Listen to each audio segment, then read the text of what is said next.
Yan lang yun. Kung ang tao may mga fingerprint dahil identity mo yun, wala kang katulad. Ganun yun. Puro lang siya ganun. Unique stand. Bigating stand. Kaya binigay din ni Lord ang Panginoon ang Diyos Ama, ang kanyang butong na anak dahil mahal niya ang katawan. Next slide please. So, yan. Every year naman. Every December. Nasa natin ito. And believe. Yan. Wala nang iba. Yun lang naman. Next slide please. Totoo, kaya tayo may Pasko dahil sa Panginoon. Jesus is the reason for the season. This season, December, usually celebrate natin yung Christmas. Pero sa iba kasi, ang Christmas, pagan, pagano, hindi sila naniniwala na may Pasko, lalo yung mga Hudyo. Hanggang ngayon, ang mga Jews, Israelita, hinihintay pa rin si Lord. Hindi pa rin nila yung Jesus Christ. Hindi naman tayo na dumating na nabuhay na po. May bunga ng Holy Spirit. The fruit of the Holy Spirit, nakikita natin sa Galatia 5:22-23. Magandang balita, Biblia. Sinasabi ko dito sa Banal Sulatan, subalit ang unang dito ay pag-ibig. Una-una na yung love. Kagalakan. So, yan. Ano lang. Let's be kind to one another. Let's be kind to one another. Hindi natin, let's be kind to animals. Hindi iba kasi ganun eh. No? Let's be kind to animals. Animals ba? O dapat sa tao? Kailangan let's be kind to one another. Kahit na hindi siya kaibig, asar ako sa'yo, pakitaan pa rin natin ng kabutihan.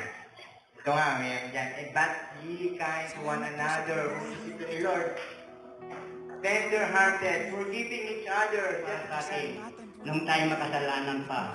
Kaya ngayon, ano ko sabi kanina, kaya ko na panggit ito kasi yung talagang yung pag-ibig ng Panginoon sa atin. Kaya yun, nagpapasalamat ako sa Panginoon kasi yung pagtayo ko dito, talagang hiningi ko ito sa Panginoon para ako ay bigyan ng kalakasan, kagalingan sa aking karamdaman. Kaya yun. Pero sa ano po ngayon, yung ano natin ngayon, topic natin ay humility. Kung ibig sabihin ko sa Tagalog kasi hindi ako marunong mag-English, yung pagpapakumbaba. Pero bago po tayo mag-umpisa doon, malangin po muna tayo. Tayo po, samahan niyo ako. Mayo. Lord, purihin ka ng aming Diyos, dakila at makapangyarihan sa lahat. Lord, salamat po sa oras na ito, Panginoon. Ay, salamat. Sa inyo. Ay, ito po yung ano ko po. Kasi nung sabi nga ni Pastor Nido, pag nagpapagamit tayo sa Panginoon, talagang kailangan kung gusto tayo lang mag-pray tayo. Katulad po nung nagbulunutan, pero talagang inano ko talaga na mabunot ako kasi yun lang sinabi ko sa Panginoon. Sa inyo. Ay, ito po yung ano ko po, kasi nung sabi nga ni Pastor Nido, pag nagpapagamit tayo sa Panginoon, talagang kailangan kung gusto tayo lang mag-pray tayo. At tulad po nung nagbulunutan, pero talagang inano ko talaga na mabunot ako kasi yun lang yung pag-ibig ng Panginoon sa atin. Kaya yun, nagpapasalamat ako sa Panginoon kasi Yung pagtayo ko dito, talagang hiningi ko ito sa Panginoon para ako ay bigyan ng kalakasan, kagalingan sa aking karamdaman. Kaya yun. Pero sa ano po ngayon, yung ano natin ngayon, topic natin ay humility. Kung ibig sabihin ko sa Tagalog kasi hindi ako marunong mag-English, yung pagpapakumbaba. Pero bago po tayo mag-umpisa doon, malangin po muna tayo. Tayo po, sama niyo ako. Ngayon, Lord, puri ka nga. Dito sa Logos Church. Hindi na siguro ako magpapanggit ng pangalan, pero kilala niyo ang sarili niyo. Ano kayo? At kung sino siya.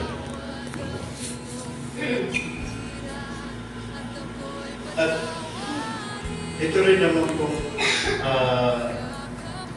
pwede rin po ito sa mga elektro na pwedeng ibahagi natin kung sa mga nangangailangan. Halimbawa, nagagamit din ito sa ating ministeryo. Next po ay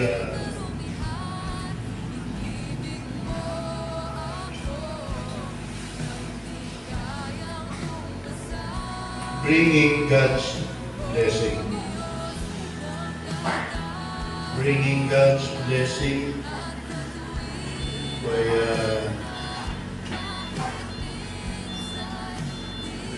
nagdadala o naghahatid ng biyaya ng Diyos. Purihin po Panginoon dahil kahit po mabago tayo ay kalooban po ng Lord na isang magamit niya kung isa pong simbang gabi. At nga po ang pinalagaan ng Panginoon ay pumigil of respect. Ang nararamdaman ko ngayon ay talagang kabago po. Kaya kasi sana po ninyo ako yung po ang magiging reaction po sa kanya. Tanda-tanda. At tayo po ay mayroong verse na basahin yung unang Pedro chapter 2 verse 17. Una sa lahat po, bigyan natin ng kasing hulugan ang respeto. Ano po ba ang respeto? Ito po ay isang paggalang, bitagan, pagpapahalaga sa damdamin, isipan at karapatan ng isang tao. Ang respeto ay kakampante ng salitang paggawa ng mabuti sa kapwa. Kaya naman po, sabi nga po sa 1 Peter 2:17, igalang ninyo ang lahat ng tao at mahalin ang mga kapatid kahit Kristo. Alam nyo ang emperador. Sa English po, show proper respect to everyone. Love the family of believers, fear God, honor the emperor. Doon po sa unang talata, sabi po doon, igalang ninyo ang lahat ng tao. Sa English po ay show proper respect. Ipakita ang tamang paggalang. Yan po, napatawag ko po siya.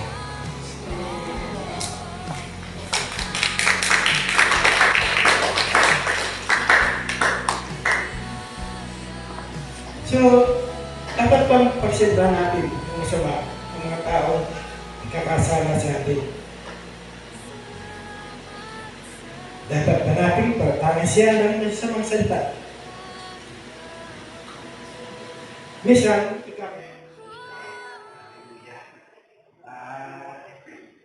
Talaga parang ito, nakakalimutan sa lahat. At purihin po Panginoon dahil kahit po babago tayo ay kalooban po ng Lord na siyang magamit niya dito sa ating pong simbang gabi. At nga po ang nilalagaan ng Panginoon ay yung pugit of respect. Ang nararamdaman po ngayon ating Diyos. Yung purihin po Panginoon dahil tayo bilang mga Kristiyano ay malalapit po ang loob namin sa kanila. Hindi po tayo nagtatangi. Pagkos ay sila po ating pang nilalapitan. at yan naman po talagang may kabuluhan sa Panginoon. At yung golden rule, ginito ang tuntunin sa Mateo 7:12 at Lucas 6:12. Kaya nga, lahat ng mga bagay na ibig ninyo sa inyo gawin ng mga tao, gawin naman ninyo ang gayon sa kanila, sapagkat ito ang buo ng kautsyan at ng mga sinulat ng mga propeta. May bunga ang respeto o paggalang at pagkakilala din sa akin. Sa Lord, naatasan ko na this Sunday, ako po yung mag-share ng mensahe ng Panginoon. At hindi ko po yung tinignan nung una kung ano yung gift. Kasi hindi ko naman inisip na gift yung aking isi-share dahil Sunday. Pero nung tingnan ko, kung ano yung mga patapat sa akin, gift of patience. Grabe. Sabi ni Pastor dito nung last Sunday, tayo kong gift of patience. Gift of patience. Gift of patience. Sabi ko, baka hindi yun ang ipapalo sa akin. Pero nung mabasa ko yun, sabi ko, Lord, maraming salamat. Hindi dahil namin ng Lord dito. Ito, para natin mapapatunayan ang pag-ibig when we lay down our life. Kailangan ba tayo mamatay? Hindi na, namatay na ang Panginoon para tumi. Pero may namamatay para tumahal sa buhay. Pero when we lay down our life, ibig sabihin, pati ka na ng buhay ko. Ang buhay ko at buhay mo, magka-party na. Amen? Hindi lang sa asawa, mas madaling magmahal sa asawa eh. Saka magmahal sa buhay. Amen? Sa pamilya. Pero tinan mo yung katabi mo. Madali rin mahalin yan. Kasi sabi ng Lord, we all get that. Dapat tayong lay down. Doubts, pag-aalala, pero His love never fades.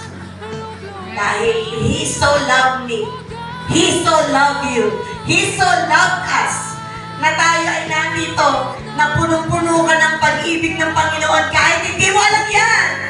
God so loved us, mahal na mahal ka ng Panginoon, kaya sa oras na ito, kung wala ka pang natatanggap na regalo, eto na, isang regalo ng Lord. The gift of patience. Sabi po sa 1 Corinthians 13, verse 1, maraming series ng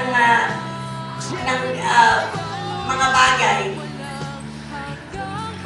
Pinakamahalaga daw yung unang binabanggit doon. And it says, 1 Corinthians 13, verse 4, wala dyan sa ano. Love is patient. Ang pag-ibig ay matiyaga. Ang pag-ibig ay mag-iisip. Thank you, Lord. Dahil ang pag-ibig na yan ay inilagay ng Panginoon. Hindi sa pagmamalaki, kundi sa grace. Huwag ka mag-alala, hindi ka bubuhatin at tatakot ng tuwing ito. Meron ka rin yan. But, ang Diyos po, inabot niya tayo. Pinagtayan niya tayo in whatever situation we are. Ano po? Kung ikaw ay nasa kalye din siya. Kung ikay natutulog sa atinida, nasa atinida din siya.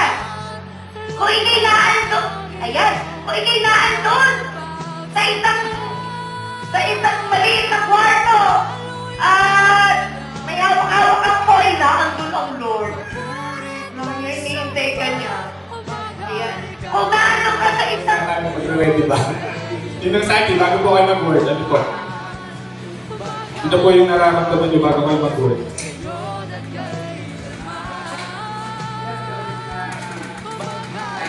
Sabi ko eh. Yun. Pagkatapos naman po, pagkatapos. Sarap na nakahinga ng mag-word. Gusto ko rin maramdaman yung mamaya. Ay, tapos na ako. Yung bukas na lang. Sino pa?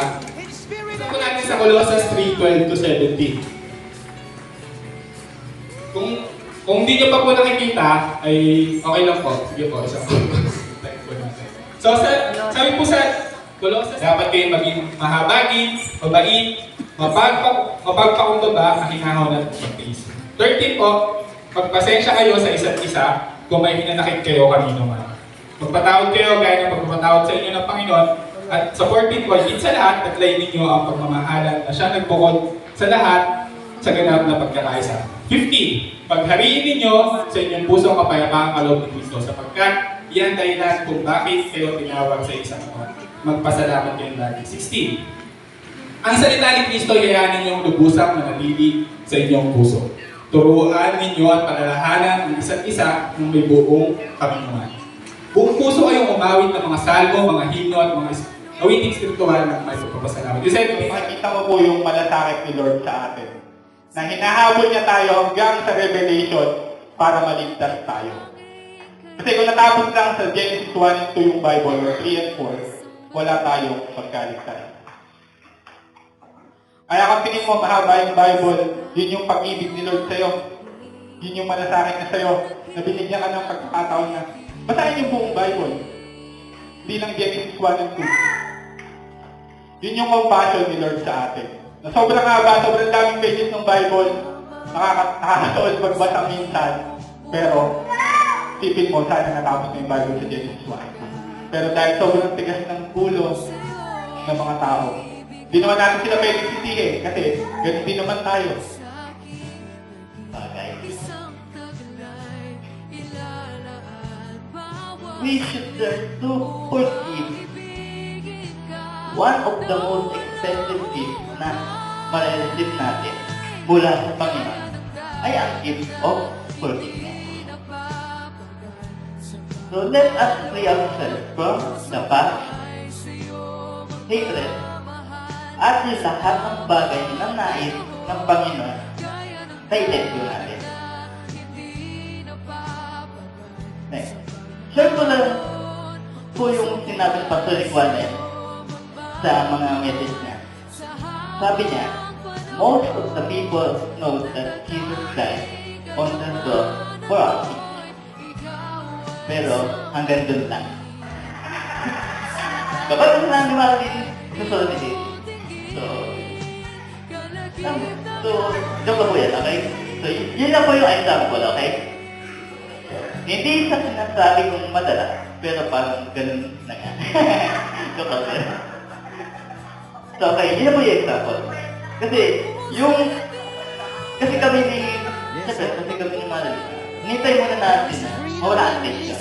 Yun po yung parang habang dapat. So, kapag galit kasi minsan, kung ano-ano na ang sabi natin.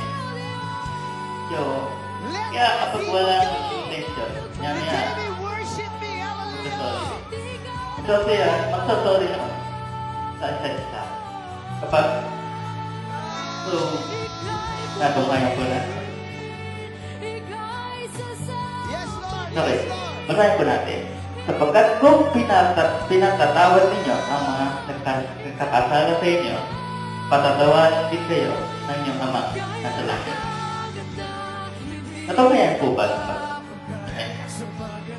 So, malinaw po ang nakasaad sa salita ng Diyos. Next. Forgive not just 7 times, but 77 times. Or ko dyan sa Mateo 18, verse 22. Kung babasahin po natin, ito yung parte ng paninghaga tungkol sa isang lingkod na di marunong ng pagtawad. Basahin po natin sa kapwa lingkod ang nangyari. Siya ay labis na nagdamdam. Pumunta siya sa hari at isinumbong ang nangyari. Kaya pinatawag siya ng hari, ikaw napakasama mo. Sabi niya, pinatawad kita sa utang mo sapagkat nagmakaawa ka sa akin. Nahabag ako sa iyo, hindi ba dapat ka rin mahabag sa kapwa mo? At sa galit ng hari, siya'y pinabilago hanggang sa mabayaran niya ang kanyang mga utang. Gayon din ang gagawin sa inyo ng aking amang nasa langit kung hindi ninyo patatawad ang inyong kapatid. So, nasubaybayan po ba natin ang salita ng Diyos? Amen. Okay. Kaya, ayon sa Meron po tayong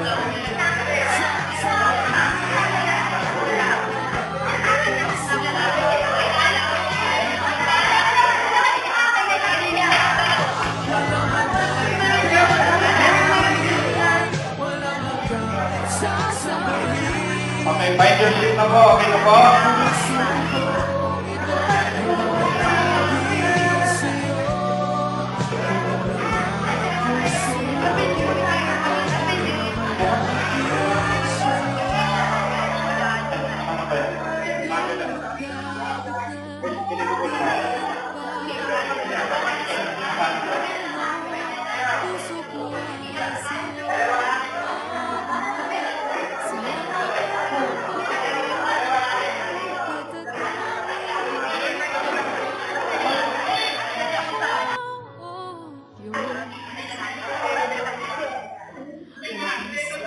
Okay. Okay. First po, let's spin the wheel.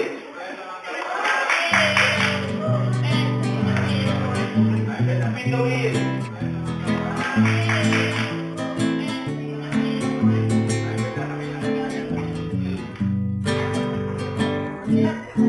Purihin at sumila ang Panginoon sa sanlibutan na siyang magdudulot ng kaligtasan sa lahat. Kaya siya'y dinakila ng Diyos Ama mapagmahal at binigyan ng pangalang higit sa lahat. Ang Mesiyas ng Pasko, kapayapaan ng buong mundo, maligayang Pasko, magmahalan tayo. Ang Mesiyas ng Pasko, kapayapaan ng buong mundo, maligayang Pasko, magmahalan tayo. Ang pangalan ng Jesus na ating Panginoon ang magbibigay ng kaligtasan sa atin. At ang lahat sa langit at lupa noon ngayon, lahat ng nilikha ng Diyos siya'y pupurihin. Ang Mesiyas ng Pasko, kapayapaan ng buong mundo, maligayang Pasko, magmahalan tayo. Ang Mesiyas ng Pasko, kapayapaan ng buong mundo, maligayang Pasko, magmahalan tayo. Lahat ng dilay ipahayag si Jesucristo, Hari at Panginoon ngayon kailanman. Sa ikarangal ng Diyos, lahat tayo nasa mundo, papupurihan siya't itatanghal kanyang ngalan. Mesiyas ng Pasko, kapayapaan ng buong mundo, maligayang Pasko, magmahalan tayo. Ang Mesiyas ng Pasko, kapayapaan ng buong mundo, maligayang Pasko, magmahalan tayo.